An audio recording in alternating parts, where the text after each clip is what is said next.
ಹುಬ್ಬಳ್ಳಿಯಲ್ಲಿ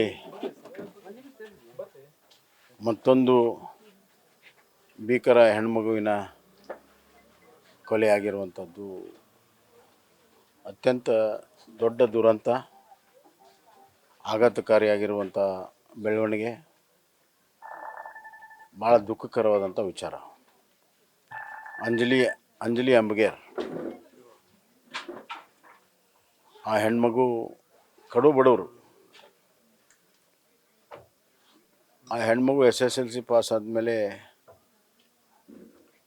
ಕೇಟ್ರಿಂಗ್ ಉದ್ಯಮದಲ್ಲಿ ಯಾವಾಗ ಅವಕಾಶ ಇದೆ ಅವಾಗ ಕೆಲಸ ಮಾಡ್ತಾಯಿದ್ರು. ಆ ಹೆಣ್ಮಗಳು ದುಡ್ದೇ ಈ ಕುಟುಂಬನ ಹಾಕ್ಬೇಕು. 3 ತಂಗಿಯರಿದ್ದಾರೆ, ಒಬ್ಬಳು ಮದುವೆ ಆಗಿದೆ, ಇನ್ನಿಬ್ಬರು ಮಕ್ಕಳು ಓದ್ತಾ ಇದ್ದಾರೆ, SSLC ಓದ್ತಾ ಇದ್ದಾರೆ, 9th ಸ್ಟ್ಯಾಂಡರ್ಡ್ ಓದ್ತಾ ಇದ್ದಾರೆ. ಅವ್ರ ತಾಯಿ ತೀರ್ಕೊಂಡಿದ್ದಾರೆ 13 ವರ್ಷದಿಂದ. ಆಧಾರ ಇಲ್ಲ. ಆಧಾರ ರಹಿತವಾಗಿರುವಂಥ ಕುಟುಂಬದ ಹೆಣ್ಣುಮಗಳನ್ನು ಒಬ್ಬ ಯುವಕ ಕ್ರಿಮಿನಲ್ ಅವನು ಬಂದು ಹಾಡೇ ಆಗಲು ಬೆಳಗಿನ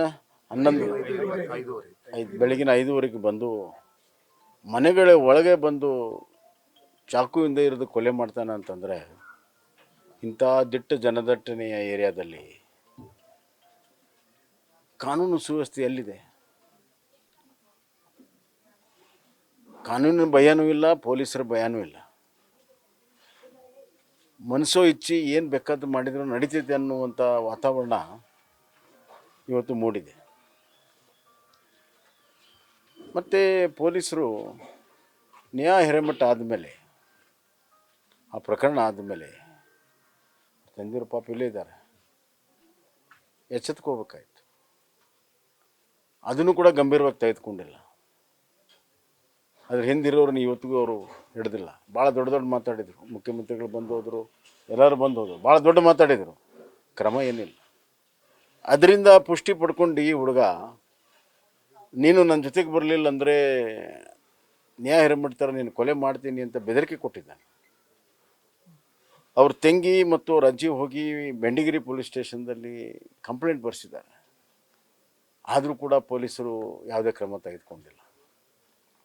ಅವತ್ತೇ ಅವನು ಕರೆದು ಹಿಂದೆ ಹಲವಾರು ಪ್ರಕರಣಗಳಲ್ಲಿ ಬಾಕಿಯಾಗಿದ್ದಾನೆ ಅಂತ ಈಗೆಲ್ಲ ಬೆಳಕಿಗೆ ಬರ್ತಾ ಇದೆ. ಆ ಪ್ರಕರಣಗಳನ್ನು ಗಂಭೀರವಾಗಿ ತೆಗೆದುಕೊಂಡು ಕಾನೂನು ಪ್ರಕಾರ ಅವನ್ನ ಒಳಗಡೆ ಹಾಕಿದರೆ ಇವತ್ತು ಈ ಪ್ರಶ್ನೆ ಬರ್ತಿರಲಿಲ್ಲ. ಹೀಗಾಗಿ ಇವತ್ತು ಪೊಲೀಸರ ನಿರ್ಲಕ್ಷ್ಯತೆ, ಪೊಲೀಸರು ಪರೋಕ್ಷವಾಗಿ ಈ ಒಂದು ಕೊಲೆ ಮಾಡುವವನಿಗೆ ಒಂದು ರೀತಿಯಲ್ಲಿ ಬಿಟ್ಟಿದ್ದರಿಂದ ಈ ಕೊಲೆ ನಡೆದಿದೆ. ಅಂದರೆ ಈ ರಾಜ್ಯದಲ್ಲಿ ಪೊಲೀಸ್ ಸ್ಟೇಷನ್ ಎದಕ್ಕಿದೆ? ಬಡವರ ರಕ್ಷಣೆಗಿದೆಯಾ? ಹೆಣ್ಣುಮಕ್ಕಳ ರಕ್ಷಣೆಗಿದೆಯಾ? ಅಥವಾ ಬರೀ VIP ಗಳ ರಕ್ಷಣೆಗಿದೆಯಾ? ಪೊಲೀಸ್ ಸ್ಟೇಷನ್ ಸೆಟಲ್ಮೆಂಟ್ ಕೇಂದ್ರ ಆಗಿದೆ ಅಂತ ಇವತ್ತು ಹೈಕೋರ್ಟ್ ಜಡ್ಜ್ ಹೇಳಿದ್ದಾರೆ.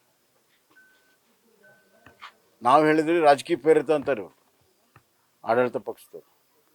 ಸಾವಿನಲ್ಲಿ ರಾಜಕಾರಣ ಮಾಡ್ತಾರೆ. ಸಾವಾಗಿದ್ದರ ಬಗ್ಗೆ ಮಾತಾಡೋದಿಲ್ಲ. ಹಾಡೇ ಹಗಲು ಮರ್ಡರ್ಗಳಾಗ್ತಾ ಇದೆ. ಮೊನ್ನೆ ಬೆಂಗಳೂರಿನಲ್ಲಿ ಒಬ್ಬ ಮದುವೆ ಆಗಲಿಲ್ಲ ಅಂತೇಳಿ ಅಪ್ರಾಪ್ತ ಬಾಲಿಕೆಯ ರುಂಡವನ್ನು ತೆಗೆದು ಬೇರೆ ಕಡೆ ಬಿಸಾಕಿದ. ಏನು ನಡೀತಾ ಇದೆ ರಾಜ್ಯದಲ್ಲಿ? ಇಷ್ಟೆಲ್ಲ ಕೊಲೆ ನಡೆದ್ರು ನಾವು ಬಾಯಿ ಮುಚ್ಕೊಂಡು ಸುಮ್ಮನೆ ಇರ್ಬೇಕಾ? ನಾನು ಹೇಳ್ತಾ ಇದ್ದೀನಿ ಮುಖ್ಯಮಂತ್ರಿಗಳಿಗೆ, ಗೃಹ ಸಚಿವರಿಗೆ, ಇಂಥ ಕೊಲೆ ನಡೆದಾಗ ನಾವು ಆ ಕುಟುಂಬದ ಜೊತೆಗೆ, ಆ ಸಂತ್ರಸ್ತರ ಜೊತೆಗೆ ನಾವು ನಿಲ್ತೀವಿ. ನೀವು ರಾಜಕಾರಣರನ್ರಿ, ಏನು ಮಹಾರಾಜಕಾರಣರನ್ರಿ, ಸಂಬಂಧ ಇಲ್ಲ. ಆ ಕುಟುಂಬಗಳಿಗೆ ನ್ಯಾಯ ಸಿಗಬೇಕು, ಆ ಬಡ ಜನರಿಗೆ ನ್ಯಾಯ ಸಿಗಬೇಕು, ಹೆಣ್ಮಕ್ಳು ನ್ಯಾಯ ಸಿಗಬೇಕು. ಅದು ಮುಖ್ಯ. ನಿಮ್ಮ ವ್ಯಾಖ್ಯಾನ ಮುಖ್ಯ ಅಲ್ಲ. ನಿಮಗೆ ಕಾನೂನು ಸುವ್ಯವಸ್ಥೆ ಈ ರಾಜ್ಯದಲ್ಲಿ ಕಾಪಾಡೋಕ್ಕೆ ಸಾಧ್ಯ ಇಲ್ಲ ಅಂದರೆ ಜಾಗ ಖಾಲಿ ಮಾಡಿ. ಮತ್ತು ಇಷ್ಟೆಲ್ಲ ನಡೆದರೂ ಕೂಡ ಒಬ್ಬ ಸೀನಿಯರ್ ಮಂತ್ರಿಗಳು ಯಾರು ಕೂಡ ಭೇಟಿಯಾಗಿಲ್ಲ, ಒಂದು ಹೇಳಿಕೆಯನ್ನು ಕೂಡ ಕೊಟ್ಟಿಲ್ಲ. ಅಂದರೆ ಎಷ್ಟು ಅಸಡ್ಯ! ಬಡವರಂದ್ರೆ ಅಸಡ್ಯನಾ? ಬಡ ಹೆಣ್ಮಕ್ಳಂದ್ರೆ ಅಸಡ್ಯ? ಬಡವ ಹೆಣ್ಮಕ್ಳ ಜೀವಕ್ಕೆ ಕಿಮ್ಮತ್ತಿಲ್ವಾ ಈ ರಾಜ್ಯದಲ್ಲಿ? ಸಂವೇದನಶೀಲವಾಗಿರುವಂಥ ನಾಯಕತ್ವ, ಸಂವೇದನಶೀಲವಾದಂಥ ಸರ್ಕಾರ ಬೇಕಲ್ಲ. ಕಳೆದ ಬಾರಿ ಅವ್ರ ಪಕ್ಷದ ಕಾರ್ಪೊರೇಟರ್ ಮಗಳೇ ಕೊಲೆ ಆಯಿತು, ಆವಾಗಲೂ ನಿರ್ಲಕ್ಷ್ಯ ಮಾಡಿ. ಈಗ ಅದೇ ಪ್ರದೇಶದಲ್ಲಿ ಅವ್ರದೇ ವಾರ್ಡ್ ಅದು, ಹಿರೇಮಠರ ವಾರ್ಡ್.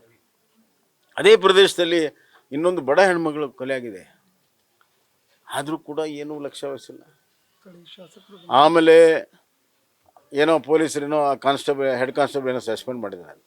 ಹೆಡ್ ಕಾನ್ಸ್ಟೇಬಲ್ ಸಸ್ಪೆಂಡ್ ಮಾಡಿದರೆ ಇದಕ್ಕೆ ನ್ಯಾಯ ಸಿಗುತ್ತಾ? ಹೆಡ್ ಕಾನ್ಸ್ಟೇಬಲ್ ಸಸ್ಪೆಂಡ್ ನ್ಯಾಯ ಸಿಗುತ್ತಾ? ಇದೆಲ್ಲ ತೋರಿಕೆಗೆ ಮಾಡುವಂಥ ಕೆಲಸ, ಇದ್ಯಾವುದು ಆಗಬಾರ್ದು. ಇದಕ್ಕೆ SIT ರಚನೆ ಆಗಬೇಕು. ನಾನು ಇವರ ಸಂದರ್ಭದಲ್ಲೂ ಕೂಡ ಹೇಳಿದೆ, CBI ಆಗಬೇಕು ಅಂತ ಅವರು ಡಿಮಾಂಡ್ ಮಾಡಿದರು. ಕನಿಷ್ಠ SIT ಆದರೂ ಆಗಬೇಕಾಯ್ತು. ಇದಕ್ಕೆ ಕೂಡ SIT ಆಗಬೇಕು.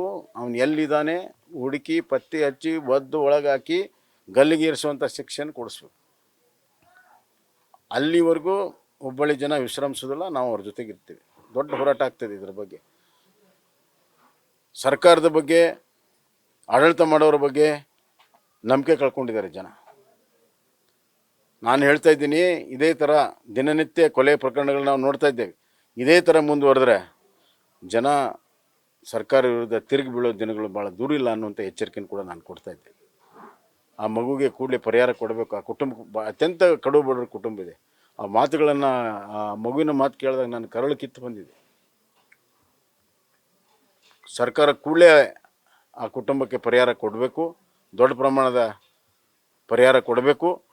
ಮತ್ತು ನಾವು ಕೂಡ ಆ ಕುಟುಂಬದ ಜೊತೆಗೆ ನಿಲ್ತೀವಿ ಮತ್ತು ಏನು ಸಹಾಯ ಸಹಕಾರ ಮಾಡಬೇಕು, ಧೈರ್ಯ ಹೇಳುವ ಜೊತೆಗೆ ಆರ್ಥಿಕವಾಗಿ ಏನು ಸಹಕಾರ ಮಾಡಬೇಕು ಅದನ್ನು ಕೂಡ ನಾವು ಮಾಡ್ತೀವಿ. ಒಂದು ಘಟನೆ ಆದರೂ ಕೂಡ ಇನ್ನೂ ಎಚ್ಚೆತ್ತುಕೊಂಡಿಲ್ಲ ಅನ್ನೋದು ಈ ಸರ್ಕಾರ ಬಡವರ ಪಾಲಿಗೆ, ಹೆಣ್ಮಕ್ಳ ಪಾಲಿಗೆ ಇದು ಸತ್ತಂಗಿದೆ. ನ್ಯೂಸ್ ಫಸ್ಟ್ ನಿರ್ಭೀತಿಯಿಂದ ನಿಮ್ಮ ಪರವಾಗಿ.